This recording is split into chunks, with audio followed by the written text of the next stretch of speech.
දීලා තිබෙනවා එම සාකච්ඡාව කල් තැබූ බවට. අවලංගු කිරීමක් නෙවෙයි, කැන්සල් කරා කියලා නෙවෙයි, පෝස්ට්පෝන් කරා. එහෙම නැත්නම් කල් තැබුවා කියලා අපිට දැනුම් දීලා තිබෙනවා. එතකොට මූලික ප්‍රශ්නේ තමයි දැන් මේ ප්‍රශ්නෙට දින 90 ගණනක් ගත වෙලත් තවදුරටත් දිනෙන් දින මේ ප්‍රශ්නෙට විසඳුම් සෙවීම කල්යෑම පිළිබඳව යම් ගැටලුවක් මතුවෙනවා.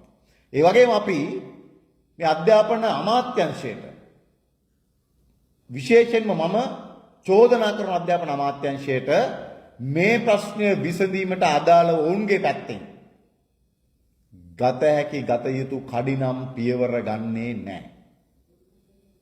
අපිට සැකයක් තිබෙනවා මේ සාකච්ඡාව මේ විදියට කල් තබන්නත් යම් කිසි ආකාරයකට අධ්‍යාපන අමාත්‍යාංශය දායක වුණාද කියන ප්‍රශ්නේ. හේතුව මේ සාකච්ඡාව ලබා දෙන බවට දැනුම් දුන් පසුව අධ්‍යාපන අමාත්‍යාංශයෙන් මේ සාකච්ඡාව පිළිබඳව විවිධ ව්‍යාකූලත්වයන් නිර්මාණය කරන්න විවිධාකාරයේ කටයුතු කරපු බවට තොරතුරු තිබෙනවා. ඒ වගේම තමයි මේ සාකච්ඡාවට පෙරත් අධ්‍යාපන අමාත්‍යාංශ පැත්තෙන් අධ්‍යාපන ලේකම්වරයා මැදිහත් වෙමින් විවිධ පාර්ශවයන් සාකච්ඡාවලට කැඳවමින් මේ ප්‍රශ්නෙට අවසන් විසඳුමකට එන්න බාධාකාරී වන ලෙස හැසිරෙන බවක් අපිට පේන්න තිබෙනවා. දැන් ලබන ගිය සතියේ බ්‍රහස්පතින්දා වෘත්තීය සමිති ගණනාවක් හැඳවලා රෝන් ප්‍රසිද්ධියේ මාධ්‍යයට ප්‍රකාශ කරනවා අපි මේ සංවෘත්ත සේවාවට එකඟ නැත. එතකොට දැන් අදත් මම දැක්ක පත්තරවල කියලා තියෙනවා අපි වැටුප් වැඩිවීමක් ඉල්ලන්නේ නැති. අපිට වැටුප් ප්‍රශ්නයක් නැහැ වගේ විවිධ ප්‍රකාශ කරමින් මේ ගැටලුව විසඳා ගැනීමට අපි දරන උත්සාහයන් ව්‍යාකූල කරන්න දරන ප්‍රයත්නයක් තිබෙනවාද කියන සැකය අපිට තිබෙනවා. ඒ සැකය නිර්මාණය වෙන්න, ඒ සැකය නිර්මාණය කරන්න අධ්‍යාපන අමාත්‍යාංශය පැත්තෙම සැලකිය යුතු දායකත්වයක් දක්වනවාද කියන ප්‍රශ්නය තිබෙනවා. ඒ නිසා අපි විශේෂයෙන් මේ ආණ්ඩුවේ බලධාරීන් ඉල්ලා සිටිනවා දින 90 ගණනක් තිස්සේ තවදුරටත් දිග්ගැසෙමින් තිබෙන මේ ගැටලුව නිසා අද වෙනකොට බරපතල ලෙස දරුවන්ගේ අධ්‍යාපනය පිළිබඳ ප්‍රශ්න මතුවෙමින් තිබෙනවා. මේ සටනට අදාළව ගත්තොත් මාස 3කට ආසන්න කාලයක් වුණාට, මාස 3ක් වගේ කාලයක් වුණාට අවුරුදු 1කමාරකට වැඩි කාලයක් තිස්සේ කොවිඩ් වසංගත තත්ත්වය හමුවේ අපේ දරුවන්ගේ අධ්‍යාපනය බිඳ වැටිලා තිබෙනවා. ඒ සඳහා නිසි වැඩපිළිවෙලක් හදන්න, නිසි ක්‍රියාමාර්ග ගන්න අධ්‍යාපන අමාත්‍යාංශය අසමත් වුණා. දැන් ගුරු විදුහල්පතිවරුන්ගේ වෘත්තීය ක්‍රියාමාර්ගය නිසා අවුරුදු 1කමාරක් තිස්සේ බිඳ වැටුණු අධ්‍යාපනයේ තවදුරටත් බිඳ වැටෙමින් තිබෙනවා. නිසා මේක කඩිනමින් විසඳාගත යුතුයි. ඒක කඩිනමින් විසඳාගත යුතු අපි කවුරුවත් මේ රටේ ගුරුවරු විදුහල්පතිවරු මේ රටේ ගුරු විදුහල්පති වෘත්තීය සමිති කිසිවෙක් අපේ දරුවන්ට මේ අධ්‍යාපනය යථාවත් කරන්න විරුද්ධ පිරිසක් නෙවෙයි. අපි ඕනෑම මොහොතක සූදානමින් ඉන්නවා මේ ප්‍රශ්නේ निराකරණය කරගෙන අපි මේ විසඳුම් වලට ප්‍රවේශ වෙන්න. විශේෂයෙන්ම අපි දිගින් දිගටම කියද්දී 97 නිර්මාණය කරපු අපේ වැටුප් විෂමතාවයේ විසඳිය යුතුයි සුබෝධනී වාර්තාව මත පදනම් කියලා ආණ්ඩුව අපිට දෙන්න තීරණය කරේ ඒ සුබෝධනී වාර්තාවෙන් 3න් 1ක පංගුවක්. 3න් 1ක පංගුවක්. ඒ 3න් 1ත් නැවත 4කට කඩන එකට තමයි අපි විරුද්ධ වුණේ. 3න් 1ක පංගුවක් ලබා දෙන්න ආණ්ඩුව පැත්තෙන් යෝජනා කරද්දී අපි ගුරු විදුහල්පති වෘත්තීය සමිති ලෙස වඩාත් නම්‍යශීලී වෙලා අපි ඒක බාර ගන්න එකඟතාවය පළ කළා. ඒ වගේම අපි ඉල්ලා සිටියා ඒ 3න් 1 පංගුව නැවත කොටස් කරන්නේ නැතුව ඒක අපිට එකවර දෙන්න කියලා. ඔක තමයි අපි ඉල්ලීම් බවට පත් වුණේ. ඒතර දැන් ඒ ඉල්ලීම ඊට නොකර අගෝස්තු 30 ගත්ත කැබිනට් තීරණයට අද වෙනකොට දින 40කට ආසන්න දින ගණනක් ගත වෙනවා. දින 40කට වැඩි දින ගණනක් ගත වෙලා තිබෙනවා කැබිනට් තීරණයට. කැබිනට් තීරණයේ සිට දින 40ක් යනතුරු අපිට අහන්න තියෙන අධ්‍යාපන අමාත්‍යාංශයේ පොල් ගෑවද කියලා අහන්න තියෙනවා. ලේකම් සාකච්ඡා කරා අගෝස්තු 16, ඇමතිවරයා සහ ලේකම්වරයා සමග සාකච්ඡා කරා සැප්තැම්බර් 4, සමහරවිට ඔක්තෝබර් 4. නමුත් මේ වනතුරු ඒට විසඳුම් නැහැ. ලේකම් සමග සාකච්ඡා තිබුණා සැප්තැම්බර් 16, ඔක්තෝබර් 4 තිබුණා ඇමතිවරයා සහ ලේකම්වරයා සමග. නමුත් මේ සාකච්ඡා කෙලවරුනේ විසඳුමකින් තොරව. අධ්‍යාපන අමාත්‍යාංශයට තමයි වැඩිම පංගුව තිබෙන්නේ මේ ප්‍රශ්නේ විසඳීමේ.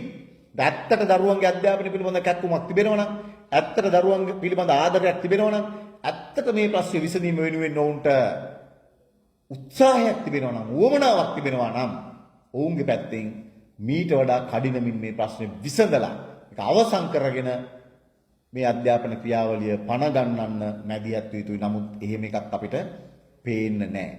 ඒක තමයි තියෙන ඇත්ත යථාර්ථය. ඒ අතරේ අපි දකිනවා ආණ්ඩුවේ ගුරු සංගමයයි කියාගත්ත පිරිසක් ධම්මලා තනින් තන මාධ්‍ය සාකච්ඡා තිබෙනවා. විවිධ අවලාද නගනවා ගුරුවරුන්ට විදුහල්පතිවරුන්ට. ඒ වගේම 6 වෙනිදා ඉතාම පැහැදිලි ඔක්තෝබර් 6 ලෝක ගුරු දිනයේ දවසේ අපි නිශ්චල ලෙස රටට නිවේදනය කරා. එදා දවසේ අපි කොට්ටාස් අධ්‍යාපන කාර්යාලය පදනම් කරගෙන සීමිත පිරිසක් සහභාගී කරවාගෙන මම නැවතත් අවධාරණය කරනවා සීමිත පිරිසක් සහභාගී කරවාගෙන අපි උද්ඝෝෂණ පවත්වනවා කියලා. දැන් ඒක දැකලා ආණ්ඩුවේ ගුරු සංගමයේ නෝන මහත්තුරු කියනවා උන්න දැන් උද්ඝෝෂණ අසාර්ථකයි සහභාගීත්වය අඩුයි. ඒ වගේ විවිධ විහිළු සපයනවා. ඒ සහභාගීත්වය අඩුවෙන් තමයි මේ උද්ඝෝෂණ පවත්වන්න තීරණය කරේ. අපි අපේ කොට්ටාස මට්ටමේ සංවිධායකින්ට අපි දිස්ත්‍රික් කලාප සංවිධායකින්ට පැහැදිලිව දැනුම් දුන්නා සීමිත පිරිසක් සහභාගී කරවගෙන මේ උද්ඝෝෂණ පවත්වන්න. ඉතින් එහෙම කළේම මේ කොවිඩ් වසංගත තත්ත්වයේ හමුවේ අපිට සමාජ වගකීමක් තිබෙන නිසා මේ අරගලය සියලු සමාජ වගකීම් පිළිබඳව අවධානයක් සහිත පිරිසක් විසින් කරන නිසා තමයි සීමිත පිරිසක් එක්ක මේ අරගලයේ මේ උද්ඝෝෂණය පැවැත්වුවේ. ඉතින් ඒකටත් දැන් කියලා පිරිස අඩුයිනේ කෝ දැන් දිය වෙනවනේ. අනේ කිසිසේත්ම නැහැ. දිය වෙනකන් නම් මේ සටන බලාගෙන ඉන්නේ අපි කියනවා දින 90ක් නෙවෙයි දින 100ක් 150ක් 200ක් ගියත් මේ සටන දිය කරන්න කාටවත් හැකි වෙන්නේ නැහැ. ඇයි? ඒ තරමට මේ රටේ ගුරුවරු විදුහල්පතිවරු අද ශක්තිමත් ප්‍රබල ලෙස මේ සටනත් එක්ක එකතු වෙලා ඉන්නවා. ඒ නිසා අපිට කියන්න තියෙන්නේ එවැනි නේද ඒවට ওই සමාජයෙන් තියෙන මෝඩ චූන් කියලා වචනයක්. ඉතින් ඒ වගේ නිකන් ලාභ සතුටු ගන්න කටයුතු කරන්න එපා. ඒ වගේම අපි දැක්කා අර කුට්ටිආරච්චි කියලා ඇමති කෙනෙක්ද පාර්ලිමේන්තු මන්ත්‍රී කෙනෙක්ද මම දන්නේ නැහැ. මේ ඇමතිවරු මන්ත්‍රීවරු ගොඩක් ඉන්න නිසා. කොහොම වුණත් එයා කියන කුණු බිත්තර තක්කාලි ප්‍රහාර එල්ල වෙයි ඉස්සරහට කියලා. අපි කියනවා ඔයාට වඩා චණ්ඩියෙක් 6 වෙනිදා උද්ඝෝෂණ වලට කලිමුත් විවිධ ප්‍රකාශ කළා. ඒ තමයි පොලිසිය බාර ඇමති ඔහෙලගේ ආණ්ඩුවේ සරත් වීරසේකර. මොනවද කිව්වේ? පාරට බැස්සොත් ජනතාව බලාගනි කිව්වා. දැන් කෝ ජනතාව බලාගත්තද? බලාගත්ත ජනතාව කවුද කියලා අපි පහුගිය දවස්වල හෙළිදරව් කරා. බලාගත්ත ජනතාව කවුද කියලා. මේ ආණ්ඩුවේම ඇමතිවරුන්ගේ කතානායකගේ දේශපාලන සහචරයින් තමයි විවිධ තැන් කීපයකදී විවිධ ප්‍රකාශ කළේ. ඒ නිසා ජනතාව මේ ප්‍රශ්නේ නිසා ඔවුන් මේ ප්‍රශ්නේ මෙයිට වඩා මේ ආණ්ඩුවේ කෝ ඇතුලේ ඉන්න පිරිසට වඩා මේ ප්‍රශ්න පිළිබඳව ඔවුන් සාවධානව බලනවා. ඔවුන් අවධානයෙන් බලනවා. මේ අසාධාරණ පිළිබඳව උන්ට අදහසක් තිබෙනවා. ගුරු සහ විදුහල්පතිවරු වැටුප් භාගයක් අරගෙන අවුරුදු 24ක් තිස්සේ කරපු කැපවීම ගැන මේ රටේ ජනතාවට අදහසක් තියෙන නිසා ජනතාව ලව්ව නම් කුණු බිත්තර තක්කාලි ගහන්න හම්බෙන්නේ නැහැ නම් නේද? කුට්ටිආරච්චිටයි ඒ ඔයාගේ ගෝල බාලයෝ ටිකට තමයි ඇවිල්ලා ඒ වැඩේ කරන්න වෙන්නේ. එහෙම කරොත් අපි ඒකත් බලමු එදාට. කොහොමුණත් අපි 6 වෙනිදා පාරට බැස්සේ දිගටම පාරට බහින්න බලාගෙන දිගටම අපිව පාරට බස්සනවද? දිගටම අපිව පාරේ තියනවද? දිගටම අපි වීදි සටන් කරනවද කියන එක තීරණය කළ යුත්තේ ආණ්ඩුව විසින්. ආණ්ඩුව තවත් මේක කල් මරන්න එපා, කල් අදින්න එපා. කඩිනමින් සාකච්ඡා අවස්ථාවක් ලබා දෙන්න. හෙට දවසේ කල් තබන ලද සාකච්ඡාව දිනයක් දෙකක් ඇතුළත අපිට ලබා දෙන්න කටයුතු කරන්න. එම නොවුනොත් 21 එසේ නොමැති වටපිටාවක් ඇතුළේ 21 පාසල් විවෘත කළොත් අපිට සිදු වෙනවා තවත් ක්‍රියාමාර්ග දැඩි කරමින් ඉදිරියට යන්න. දැඩි ක්‍රියාමාර්ග වලට අවතීර්ණ වෙන්න අපිට සිදු වෙනවා. ඒ නිසා එතෙක් මේ ප්‍රශ්නේ කල් තබන්නේ කල් මරන්නේ නැතුව කඩිනමින් මේ ප්‍රශ්නය විසඳන්න කියන ඉල්ලීම තමයි අපිට කරන්න තිබෙන්නේ. ඒ නිසා අපි නැවතත් අවධාරණය කරනවා මේ ප්‍රශ්නේ අපි සාමකාමීව, සාමූහිකව, සම්මුතිකාමීව විසඳගමු. අපි ඕනකට අතර නම්‍යශීලී වෙලා තිබෙනවා. ඉතින් මේ ප්‍රශ්න විසඳ ගන්න අපි හැම මොහොතකම සූදානම් කියන පණිවිඩය දෙන්න තමයි අද අපි මේ මාධ්‍ය හමුව කැඳෙව්වේ. නම් බොහොමත්ම ස්තුතියි. තව උනාට ප්‍රශ්න තියෙනවා නම් අපි මේ අවස්ථාවක් ගමු. මයික සහෝදරයා දැන් මේ ගුරු විදුහල්පති ප්‍රශ්නයයි රජයේ පාර්ශවයෙන් හෝ ඒවා අධ්‍යාපන අමාත්‍යාංශයේ පාර්ශවයෙන් හෝ ඒවා දැන් ඔබතුමා කියන දින 91ක් ගත වෙලා තියෙනවා. හැබැයි තමත් සාධනීය මට්ටමකට එන්න බැරි වෙන තත්ත්වයක් තියෙනවා. ඔව්. හැබැයි දැන් ඔබතුමාම පිළිගන්නවා මේ රටේ අවුරුදු කමාරක් තිස්සේ අපේ රටේ දරුවන්ගේ අධ්‍යාපනය පල්ලෙහාට කඩාවැටලා ඉන්නවා. දැන් ඒ කඩාවැටීමේ සෞකාර පාර්ශවයක් හැටියට ඔබතුමාලා ඒ වගකීම ගන්නේ නැද්ද? නෑ අවුරුදු දෙකමාරක් තිස්සේ අධ්‍යාපනයේ කඩන් වැටීමේ වගකීම අපිට බාර ගන්න බෑ. හේතුව අපි ආණ්ඩුවට දිගින් දිගටම මේ කඩාවැටුණු අධ්‍යාපනය යලි නගා සිටුවීම පිළිබඳව යෝජනා අදහස් ගණනාවක් ඉදිරිපත් කළා. විශේෂයෙන්ම අපි ලංකා ගුරු සේවා සංගමයේ විදියට යෝජනා වලියක්ම ඉදිරිපත් කළා. ඒ වගේම සුසිල් ප්‍රේම්ජයන්ත අධ්‍යාපන රාජ්‍ය ඇමතිවරයා සමග අපි ගුරු විදුහල්පති වෘත්තීය සමිති සංධානයේ ලෙස ඒකාබද්ධව යෝජනා ගණනාවක් ඉදිරිපත් කළා. ඒ වගේම අපි විශේෂයෙන් කොවිඩ් වසංගතය හැම බිඳ වැටුණු අධ්‍යාපනය යලි නගා සිටුවන්න කියලා රට පුරා උද්ඝෝෂණ මාලාවක් පැවැත්වුවා. හෝප් හොඳම දේ දරුවන්ට හෝප් කියන සංවිධානය ගොඩනගලා දෙමව්පියෝ ගුරුවරු ඒකාබද්ධව අපි ඉල්ලීම් ගණනාවක් කළා. අවුරුදු දෙකමාරක් තිස්සේ බිඳ වට්ටපු අධ්‍යාපනයට වග කියන්න ඕන පාලකයින්. හැබැයි ඔව් ඒ වගේම ආණ්ඩුව පාර්ශවයෙන් මාර්තු මාසේ 31 වෙනිදා 2020 ක්‍රියාවට නැගුවා නම් මෙවැනි තත්ත්වයකට අපේ රටේ අධ්‍යාපනයපත් වෙන්නේ නැහැ. අනිත් පැත්තෙන් මේ මාස 3ක අධ්‍යාපනයේ බිඳ වැටලා තියෙන ඔන්ලයින් අධ්‍යාපන ඇතුළු ක්‍රියාවලිය නතර වෙලා තිබෙනවා. අපේ ප්‍රශ්නෙට සාධාරණ යුක්තිසහගත පිළිගැටීමේ විසඳුමක් ලබා නොදීම නිසා. ඉතින් ඒක ලබා නොදීලා තියෙන්නේ කවුද? ආණ්ඩුව පාර්ශවයෙන් පාලකයින්ගේ පැත්තෙන්. අපි දිගටම කැඳවපු හැම සාකච්ඡාවකටම අපි සහභාගී වුණා. අතවශ්‍යයෙන්ම පසුගිය සිකුරාදා හවස අපිට සාකච්ඡාවට එන්න කියලා කිව්වා. පැය 3ක් 4ක් වගේ කාලයක් ඇතුළත. අපි ඒ වෙලාවෙත් ලෑස්ති වුණා. කියන්නේ හවස 1:00ට 2ට පණිවිඩය දෙනවා. හවස 5:30ට සාකච්ඡාවට එන්න කියලා අගමැතිතුමා ඇතුළු කණ්ඩායම සමග අපි සූදානම් වුණා. පසුව දැනුම් දුන්නා ඒක සඳුදා උදේ 11ට කියලා.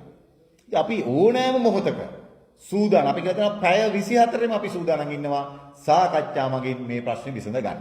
මේ විසඳුම් නොදී කල්මැරීමේ වගකීම අපිට බාර ගන්න බෑ. ඒක තිබෙන්නේ පාලකින්ගේ පැත්තට ආණ්ඩුව පාර්ශවයට. ශිෂ්‍යයන්ගේ සමහර දෙමව්පියෝ ඒගොල්ලෝ ඉතලා මේ ගුරු අපිට පොඩි අසාධාරණයක් තමයි කරන්න කියලා. ඇත්තටම දැන් මේ දරුවන්ගේ මේ අධ්‍යාපන තත්ත්වය ඔබතුමාලා කියනවා මේ දින 91ක් තිස්සේ යම් තාක්ෂණ ඔබතුමාලා ඔය කාලේ වැඩ කරානේ.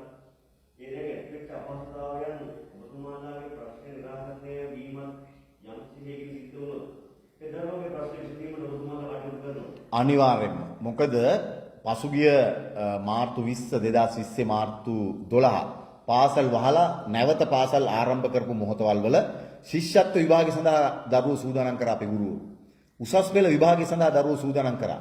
සාමාන්‍ය පෙළ විභාගය සඳහා දරුවෝ සූදානම් කරා. ඒව කරේ වෙන කවුරුත් නෙවෙයි අපේ ගුරුවරු.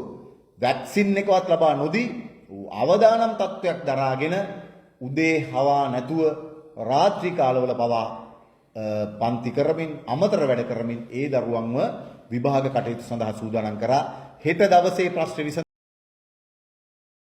විසඳලා අනිද්දා සිට පාසල් ආරම්භ කරා. අපි සූදානම් ඒ කටයුතු කරන්න. 21 පාසල් ආරම්භ කරන්න කලින් ප්‍රශ්න විසඳන්න 21 සිට වෙනදටත් වඩා කැපවීමෙන් යුතුව අපි සූදානම් අපේ දරුවෝ වෙනුවෙන් අපේ කාර්යභාරය ඉටු කරන්න. ඒ පිළිබඳ කිසිදු සැකයක් නැහැ. දැනටමත් බොහෝ පාසල්වල ප්‍රශ්නේ විසඳුණාට පසුව ඒ දරුවන්ගේ අධ්‍යාපන කටයුතු කොහොමද කරන්න කියන එකට අදාළ සැලසුම් ඉදිරිපත් කළා තිබෙන අපේ ගුරුවරු. සැලසුම් ඉදිරිපත් කළා තිබෙනවා අනාගත සැලසුම්. ඉතින් ඒ නිසා අපි ලෑස්ති 21ට පෙර ප්‍රශ්න විසඳන්න 21 සිට පාසල් යථා පරිදි පවත්වාගෙන යමින් ඒ දරුවන්ට අතපසු වෙන සියලු වැඩ කොටස් ඉටු කරන්න අපිට කරන්න පුළුවන් උපරිම කැපවීම දායකත්වය ලබා දෙන්න අපේ රටේ ගුරුවරු විදුහල්පතිවරු සූදානම්. අවසන් කරගමු. මේ ඉංග්‍රීසි වලින් ඕනද පොඩ්ඩක්? නෑ ලොකු එකක් නෑ නේ. ඔව් පොඩි. පොඩ්ඩක් ගමු. හරි. right. හරි. we have come to 91 days of our struggle. Today is the 91st day of our struggle, and so far the government has failed to solve this problem. Tomorrow, Monday, the 11th of October, the Prime Minister, the Minister of Education, and the Cabinet Subcommittee, they have summoned us to Temple Trees for a discussion, but suddenly today that discussion has been postponed. We are always ready to discuss and come to a solution for this problem. And we urge the government, the discussion postponed by them, to hold it as soon as possible. And if they hold this discussion Tuesday, we are ready to come to a conclusion or come to a solution with them and ready to start the schools 21st of October. If without solution, they are going to start the schools on 21st of October, it will be another crisis.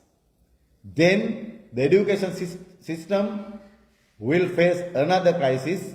So before that, before 21st of October, we are asking, we are demanding, we are forcing the government to solve this problem. And we have some doubt whether the Ministry of Education is dragging this problem. They are not intervening for this to solve this problem properly. And the cause of the postponement of this discussion, we don't know. We have a doubt whether it is the Ministry of Education, whether it is the Secretary of Ministry of Education. So we urge all these, the Ministry of Education and the government, to solve this problem as soon as possible. We are ready to update our children's education as soon as the school begins. We are ready to do everything. We are ready to do everything, and before that, please solve the problem. That we urge again and again. Thank you very much.